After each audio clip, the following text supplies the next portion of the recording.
Now let me say this to you in a way that you can actually feel it. Not just understand it as another piece of space news scrolling past your screen. I want you to picture 4 human beings moving away from Earth right now. Not circling it the way we've grown used to, but actually leaving it behind, drifting outward until the planet you're standing on becomes something so small you could cover it with your thumb. And if you pause there for just a moment, really pause, you start to notice how strange it is that we've become so comfortable with this idea, as if distance in space were just another statistic, another number to compare, when in reality, the last time anyone went this far, the world itself was almost unrecognizable. Compared to now, and that gap, that 50-plus years, is not just a record waiting to be broken, it's a silence, a long pause in human experience, where no one alive had actually seen the moon from that proximity, and tonight that silence is broken.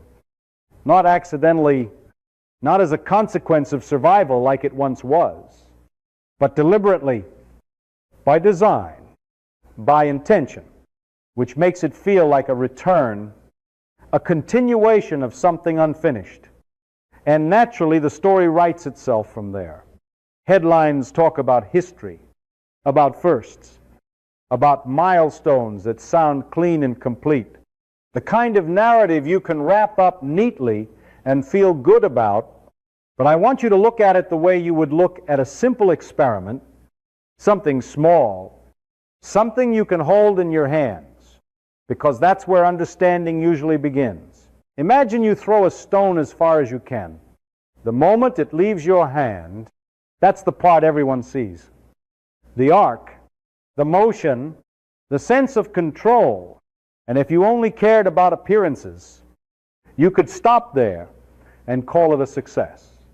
But if you care about what actually happened, you don't watch the throw, you watch the landing, because the landing is where all the forces you ignored suddenly matter.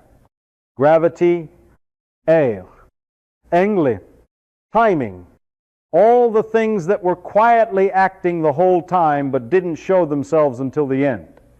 And this mission has the same structure, even if it's wrapped in something far more complex, because going out there, as difficult as it is, follows a kind of logic we've spent decades refining. Propulsion, navigation, orbital mechanics, these are problems we understand well enough to trust.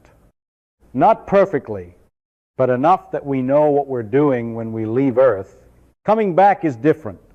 Coming back is where all that clean, controlled motion meets something messy, something dense, something that doesn't behave the way empty space does. And I find it interesting that we celebrate the departure as if that's the defining moment, when the physics doesn't really care how far you traveled. It only cares how you return. And here's a detail I don't want you to miss. The record they are breaking tonight was not originally set by a mission that set out to achieve it. It was set by a mission that was trying to survive. A trajectory shaped not by ambition but by necessity. And somehow that record stayed untouched for decades. Not because we couldn't go farther, but because we didn't go back in the same way. So when you hear that this mission is rewriting history, that it's pushing boundaries again, I want you to hold 2 ideas in your mind at the same time. One of them is the obvious one, that this is an extraordinary achievement, something worth paying attention to. And the other is quieter, less comfortable, but more honest, which is that the story isn't really about how far they go. It's about what happens when all of that motion reverses, when the direction changes, and the system that carried them outward has to prove it can carry them back. Because in the end, distance is just a number, but return is a test. And tests don't care about how impressive the beginning looked. The lunar flyby is easy to romanticize because the image arrives before the physics does. A spacecraft passes the moon, cameras point outward, the surface fills the windows. and from Earth it all seems to belong to the category of spectacle. But that is not really what is happening inside the capsule. This phase of the mission is not passive viewing. It is compressed observation under time pressure, the kind of seeing that demands judgment. Human beings are still uniquely good at that in ways people sometimes forget. A camera records detail without preference, but a trained observer notices the detail that feels out of place, the slope that breaks expectation, the color boundary that suggests a different composition, the shadow that implies a structure more complex than the model predicted. That is why geological training matters here. The crew is not simply being sent to admire the moon. They are being sent to look at it intelligently. During the flyby, Orion will pass thousands of miles above the lunar surface, high enough that the moon remains a whole world in view, yet close enough that major features are not abstract anymore. Basin, crater walls, ejecta rays, and fractured terrain stop looking like marks on a map and begin to read as physical history. One of the most scientifically valuable targets is the Orientale Basin, a vast multi-ring impact structure formed billions of years ago when the early solar system was still a violent place. On Earth, a scar like that would have been buried, weathered, folded, and rewritten by water, wind, and tectonics. The moon is different. It keeps old damage with very little editing. That makes it useful. A structure like Orientale is not just a feature to photograph, but a preserved event, almost like a page left open from the earliest chapter of planetary formation. Other features matter for similar reasons. Fresh craters with strong ray patterns, excavated material near the edge of the far side, and subtle contrasts in surface texture can all offer clues about what lies beneath the upper layer of regolith. Robotic orbiters have already returned an extraordinary amount of data, and nobody sensible would deny their value. But there is still a difference between automated collection and directed human attention. A person can shift priorities in real time. A person can decide that one irregularity matters more than the planned shot list. Science often advances through exactly that sort of interruption, when something small refuses to fit the story that was already prepared for it. There is also the visual event that will draw attention even from people who care nothing for lunar geology. As the spacecraft moves into the right geometry, the moon will block the sun from the crew's perspective, revealing the solar corona seen from Earth. Eclipses are already strange enough to make ordinary people stop talking for a moment. Seen from beyond low Earth orbit, with the moon as foreground, and the sun's outer atmosphere suspended in darkness, the effect is harder to reduce to familiar language. The corona is not decorative. It is structure made visible, plasma shaped by magnetic fields, energy arranged into loops and streamers that normally disappear in the sun's overwhelming brightness. At a time of elevated solar activity, the view may be even richer, not because space becomes theatrical, but because the sun itself is a changing system and sometimes lets more of its complexity show. Then the mission passes into a very different condition. For roughly 40 minutes, the spacecraft will move behind the moon and communication with Earth will stop. No signal passes through that much rock. Mission control will not hear voices. Receive live telemetry. Asynchronous. The spacecraft is built for that. The blackout is expected, rehearsed, and structurally normal still. It changes the character of the mission for a while. The crew continues with procedures, onboard systems continue to function, and Earth waits. It is a reminder that even in an age of global networks and constant contact, there are still places where distance becomes literal again. For that stretch of time, observation continues inside the vehicle. But from the ground, the mission briefly becomes something watched only in memory and resumed only when the signal returns. There is a moment in engineering that doesn't look dramatic from the outside, but carries more weight than any launch or landing. And it happens when you finally get the hardware back and start taking it apart, piece by piece. Not to admire it, but to ask a quiet question. Did it behave the way we thought it would? That question sounds simple. But it is not the same as asking whether the system survived, because survival is a low bar in a test designed to push limits. What matters is whether reality followed the script written by your models. And Artemis 1 created exactly that kind of moment. The mission itself, on the surface, was a success. The spacecraft traveled to the moon, executed its trajectory, and returned to Earth, completing a long list of objectives that had been planned for years. If you only look at the mission from that altitude, everything lines up neatly. But when the capsule was recovered and engineers began examining the heat shield, the story became more complicated. Not in a catastrophic way, but in a way that is often more unsettling for people who work with physical systems. The heat shield is not designed to remain intact in the ordinary sense. It is meant to be consumed, to gradually sacrifice itself as it absorbs and redirects enormous amounts of thermal energy during reentry. This process, called ablation, is one of those ideas that sounds almost paradoxical at first. Because instead of resisting heat in a rigid way, the material protects the spacecraft by breaking down in a controlled manner, forming a char layer and releasing gases that carry energy away. When it works as expected, it is elegant, predictable, and well understood at the level of theory and testing. That is why what was found on Artemis 1 did not immediately trigger alarm in a public sense, but it did change the internal conversation.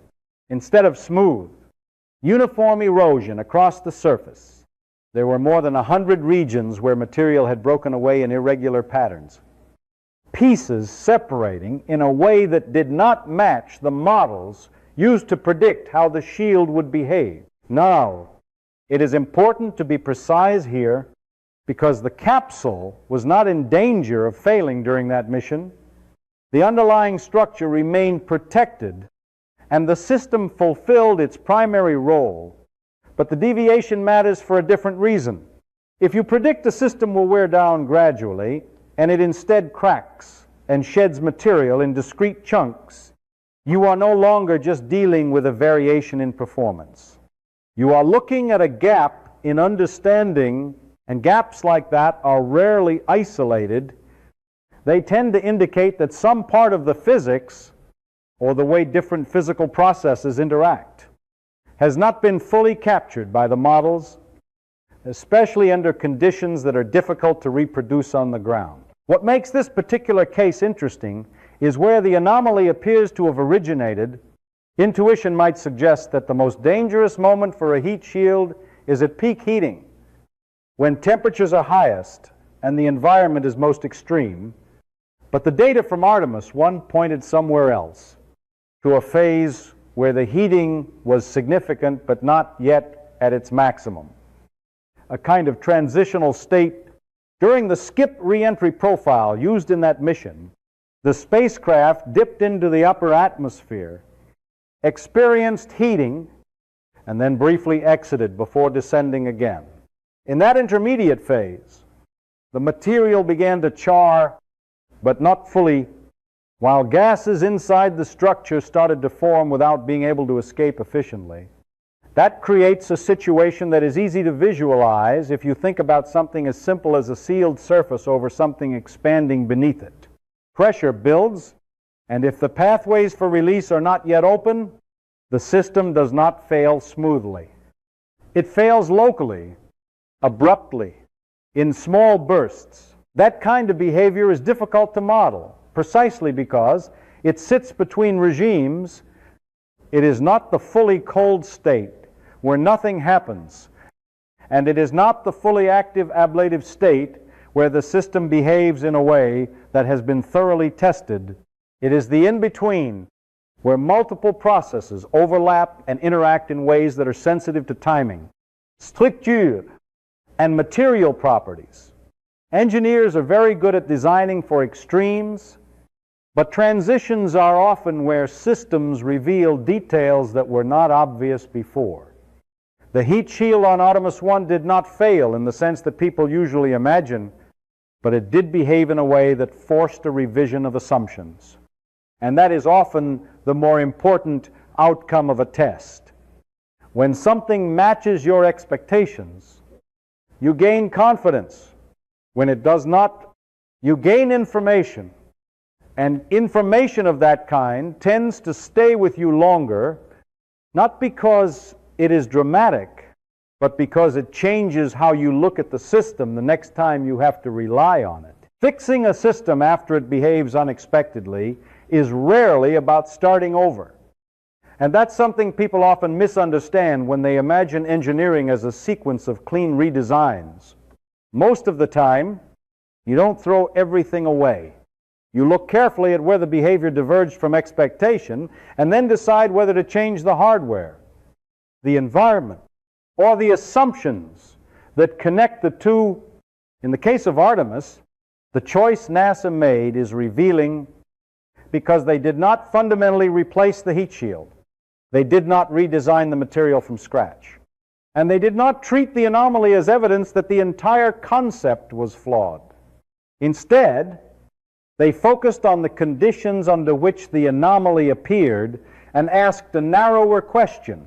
What if the problem is not the shield itself, but the way we brought it through a particular part of the atmosphere? The original re-entry profile used during Artemis 1 was what is known as a skip re-entry, a trajectory that allows the spacecraft to dip into the upper atmosphere, shed some of its velocity, and then rise back out briefly before descending again for the final phase. On paper, this approach has clear advantages. It spreads thermal loads over time, reduces peak heating, and offers greater flexibility in where the vehicle ultimately lands. It looks like a controlled, almost graceful way to return from deep space, smoothing out the most extreme conditions into something more manageable. But what Artemis 1 suggested is that this elegance introduces a regime that is not as well behaved as expected, a middle zone where the heat shield begins to respond to thermal stress without fully entering the stable ablation mode. It was designed for... NASA's solution was not to make the material stronger in some general sense, but to remove that intermediate regime altogether.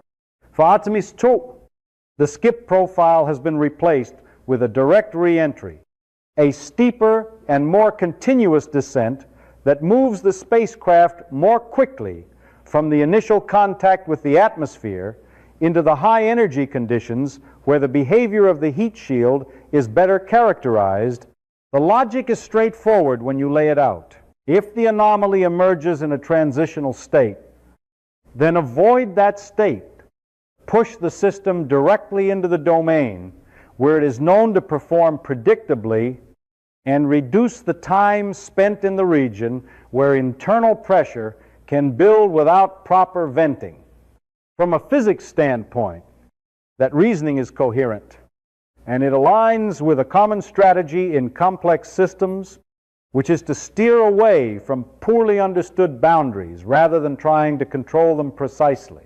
At the same time, this approach carries its own implications, not in the sense of being wrong, but in the sense of where the confidence comes from. The updated trajectory has been analyzed extensively, simulated across a wide range of conditions, and compared against both Artemis 1 data and historical data from earlier programs. Engineers have adjusted the geometry of certain heat shield blocks to improve gas flow through the material, refining the pathways that allow internal gases to escape more efficiently during ablation. All of this builds a strong analytical case that the system will behave as intended under the new profile, the models are more informed than they were before. The failure mechanism has been identified in a specific context, and the design has been adapted to avoid that context. But there is a distinction here that matters. Even if it does not show up in a headline, the confidence in this fix is rooted in analysis and testing, not in full-scale flight experience under the exact same conditions. The direct re-entry profile with this particular configuration of the heat shield has not yet been executed in a real lunar return with a crew on board. That does not mean it is unsafe, and it does not imply that something has been overlooked. But it does define the nature of the knowledge being used. It is knowledge built from models that have been improved, from data that has been interpreted, and from experiments that approximate reality as closely as current facilities allow. There is a long tradition in aerospace of moving forward on that basis, because waiting for perfect certainty is not compatible with exploration.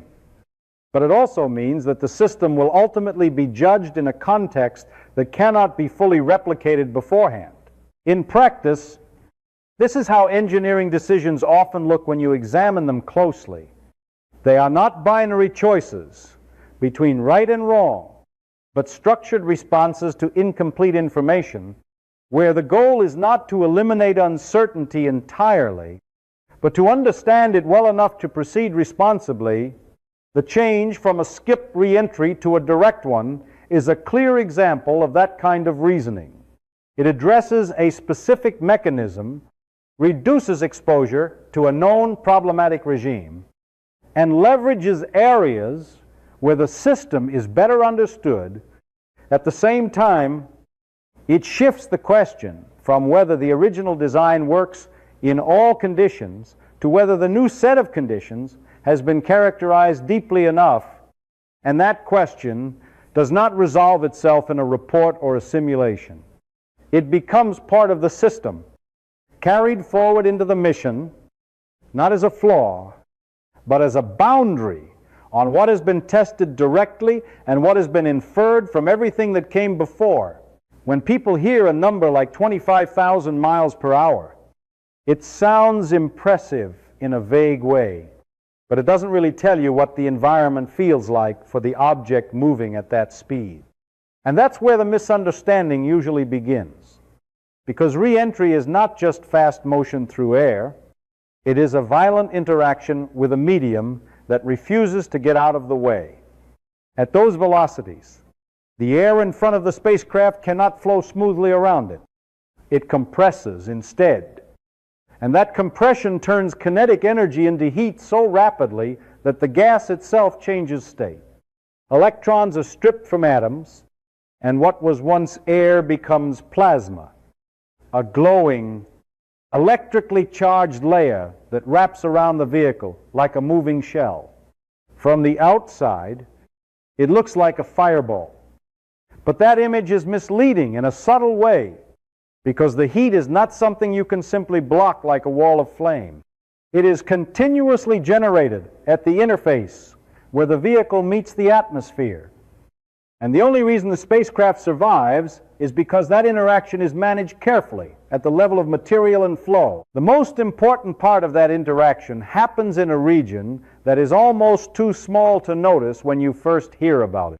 The boundary layer, a thin film of gas pressed against the surface of the heat shield, where energy transfer is concentrated and controlled. If that layer remains smooth, what engineers call laminar, the heat moves in a relatively predictable way, spreading gradually and allowing the material to respond as designed. But if it transitions to turbulence, the behavior changes quickly. Hot gas is mixed more aggressively against the surface. Local heat flux can spike, and the system becomes harder to model with precision. The difficulty is that this transition is not fixed at a single point. It depends on subtle factors like surface roughness, local temperature gradients, and even the way the material itself changes shape as it ablates. which means the system is not static. It is evolving in real time. And the equations that describe it are always one step behind what is actually happening. This is where scale starts to matter in a way that is not immediately obvious. The Orion capsule is larger than earlier spacecraft that performed similar re-entries. And in fluid dynamics, size is not just a geometric detail.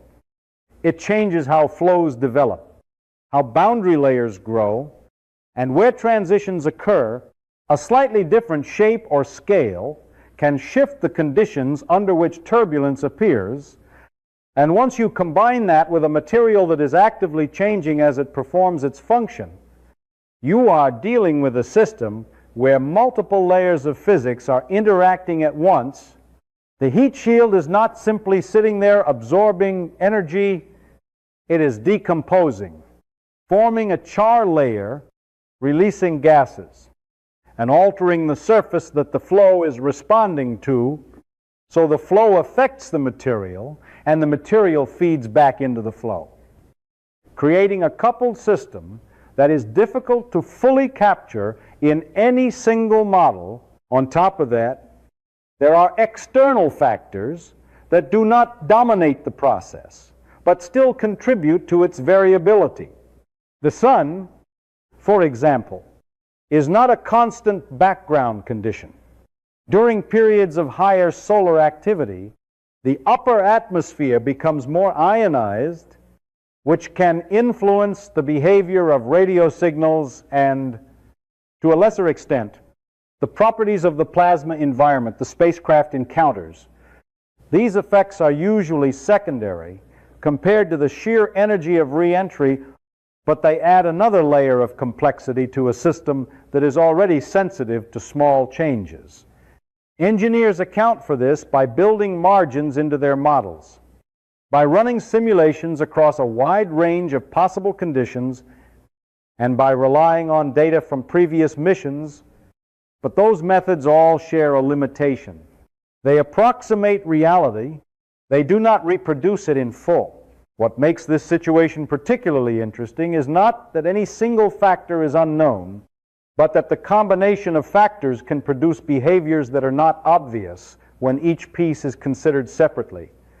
The anomaly observed in Artemis 1 is an example of that kind of interaction, where a transitional thermal state led to a response that was not predicted in advance. Once something like that appears, it becomes natural to ask whether other combinations of conditions might produce different effects that have not yet been seen. This is not a statement about imminent failure, but about the structure of knowledge in systems like this. You can map out large regions of behavior with confidence, especially at the extremes where testing is focused, but the spaces between those regions are harder to characterize completely. In practice, the way engineers deal with this is not by assuming the system is fully known, but by narrowing the range of conditions in which it operates, and by increasing confidence where data is strongest. That is the logic behind the changes made after Artemis 1, and it is consistent with how complex systems are usually managed. At the same time, the full system, with its specific trajectory, escale, its material response, and its interaction with the atmosphere, only comes together in one place during the actual re-entry, and that is where the difference between what has been explored and what has been inferred becomes most visible, not as a gap that can be easily pointed to, but as a boundary that defines how far current understanding extends. There is a tendency to think of engineering decisions as purely technical, as if they emerge cleanly from equations, data sets, and simulation. But if you stay close to real systems long enough, you begin to notice that the most difficult parts of those decisions do not come from the physics itself. They come from how people interpret the physics. Data does not argue, models do not insist, and equations do not decide when something is safe enough to trust. Those steps are taken by human beings who are working inside constraints with goals, timelines, and expectations that shape the way information is weighed, you can have a perfectly valid model and still ask the wrong question of it. And that difference is subtle because it does not show up as an obvious mistake. It shows up as a shift in emphasis, a quiet preference for one interpretation over another that feels reasonable at the time. In the case of Artemis, the technical story is clear in its structure. An anomaly appears. It is analyzed, a mechanism is identified, and the corrective action is chosen that removes the conditions believed to have caused it. From a procedural standpoint, that is exactly how a system should respond. The issue becomes more complex when you consider how confident one should be in that explanation, and more importantly, how that confidence is justified. There are always at least two ways to frame the same situation. One is to ask whether the identified fix addresses the known problem, and if the answer is yes, to proceed. The other is to ask whether there might be aspects of the problem that have not yet been revealed. And if that question remains open, to treat the system with additional caution. Both approaches are grounded in logic, but they lead to different thresholds for action. This is where historical experience starts to matter. Not as a direct comparison, but as a pattern that influences how people think about risk. In previous spaceflight programs, there have been cases where anomalies were observed, understood to a certain degree, and then accepted within operational margins because the system continued to function. Over time, those anomalies became part of the background, something noted but not escalated, until a combination of conditions exposed a failure that had been underestimated. What makes those situations difficult is that they do not look like negligence from the inside. Each decision along the way appears reasonable, supported by available data, and consistent with past experience. The problem is not a single incorrect choice, but the accumulation of small, justified decisions that gradually shift the perception of what is acceptable. There is also another factor that is harder to quantify, but just as real, which is the context in which decisions are made. Large programs carry momentum. They involve significant resources, long timelines, and a network of commitments that extend beyond engineering into policy, funding, and international collaboration. Progress is expected. Milestones are planned, and delays have consequences that are not purely technical. None of this means that safety is ignored, but it does mean that decisions are rarely made in isolation. When a team evaluates whether to proceed, they are not only considering the physics of the system, they are also aware of the broader structure in which that system exists. That awareness can subtly influence how uncertainty is interpreted, not by distorting the data, but by shaping the level of confidence required to move forward. At the same time, it would be misleading to describe this process as careless or overly optimistic. Modern aerospace programs include multiple layers of review, independent analysis, and structured dissent precisely because of lessons learned from the past. Engineers are trained to question assumptions, to test models against data, and to identify where uncertainty remains. The crew itself is part of that process. They are not shielded from the technical details, and they understand the nature of the systems they rely on. Their willingness to fly is not based on ignorance of risk, but on an informed acceptance of it, which is a different kind of judgment altogether. What emerges from all of this is not a simple answer to whether the system is safe, but a clearer picture of how that question is approached. Safety is not a fixed state that can be proven absolutely. It is a conclusion reached through analysis, experience, and interpretation.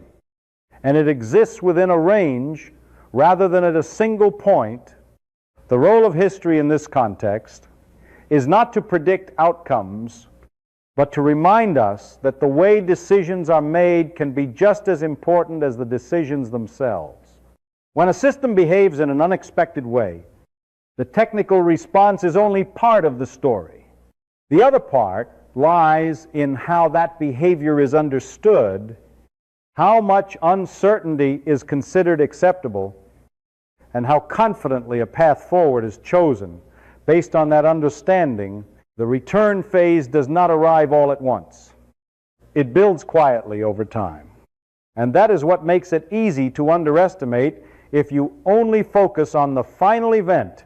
After the lunar flyby, the spacecraft begins a long, gradual movement back toward Earth. And nothing about that motion looks dramatic at first. The moon recedes. The distance to Earth decreases. And the crew settles into a rhythm that is operationally stable, almost uneventful compared to the complexity that brought them there. Systems continue to function within expected ranges. Navigation updates refine the trajectory, and from a purely mechanical perspective, the mission appears to simplify rather than intensify. Deep space, for all its hostility, is consistent. Vacuum behaves predictably. Orbital dynamics follow known laws. And aside from radiation, which is monitored and managed, the environment does not change abruptly. There is a certain clarity in that kind of stability, where the variables are limited and well understood, but as the spacecraft closes the distance to Earth, the structure of the mission begins to shift in a way that is not immediately visible. The number of remaining uncertainties does not increase. It concentrate. What was once distributed across days of travel and multiple subsystems gradually narrows toward a single event, and that event has a different character from everything that came before it. Re-entry is not a continuation of the journey in the usual sense. It is a transition between environments that operate under entirely different conditions, and the system that has functioned reliably in one must prove itself again in another without the opportunity for adjustment once the process begins. From the outside, it is tempting to think of this as just another phase, another step in a sequence that has already been planned and rehearsed. But the distinction lies in how the system behaves under stress, during launch, during transit, even during lunar operations. There are mechanisms for correction. If something drifts, it can be adjusted. If a parameter shifts, it can be brought back within limits. The system is designed with flexibility, with time to respond. Re-entry does not offer that same margin. Once the spacecraft commits to the trajectory, once it intersects the upper atmosphere at hypersonic speed, the process becomes continuous and irreversible. The physics does not pause, and there is no external intervention that can alter the outcome in real time. This is where the idea of a binary outcome begins to take shape, not as a dramatic simplification, but as a practical description of how the system behaves under those conditions. The heat shield either maintains its integrity through the full sequence of thermal and mechanical stresses, or it does not. There is no intermediate state that allows for recovery once the critical threshold is crossed. That does not mean the system is fragile. It means the environment is unforgiving. The energy involved in re-entry is not something that can be partially managed in the way other systems can tolerate partial failure. It is a continuous conversion of velocity into heat, and the only way to survive it is for that process to remain controlled from beginning to end. At the same time, it is important to recognize that this binary nature does not exist in isolation from everything that precedes it. The design, the analysis, the testing, and the decisions made after Artemis 1 all feed into this moment. The choice of trajectory, the understanding of the heat shield's behavior, And the confidence placed in the models are not abstract considerations. They are embedded in the system that enters the atmosphere. By the time re-entry begins, there is no distinction between theory and implementation. The spacecraft carries both with it, and the environment will respond to the physical reality, not to the assumptions behind it. For the crew, this phase represents a different kind of experience as well. They are not passive observers of the system, but they are also not in control of the core process. Once it starts, their role is to monitor, to execute procedures, and to trust that the design will perform as expected. That trust is not blind. It is based on training, on knowledge of the system, and on an understanding of the risks involved. Still, it exists alongside an awareness that the final outcome is determined by interactions that occur at a level beyond direct human influence, where material properties, fluid dynamics, and thermal processes operate on time scales and intensities that cannot be adjusted from inside the vehicle. In the end, the return does not announce its result in stages. It resolves quickly, in a matter of minutes, after days of approach, when the spacecraft emerges from the blackout, when communication resumes and the vehicle transitions from plasma to atmosphere to parachutes and finally to the ocean. The outcome is already decided. What remains is not a gradual unfolding of success or failure, but the confirmation of which state the system reached under conditions that allow no partial measure, only completion.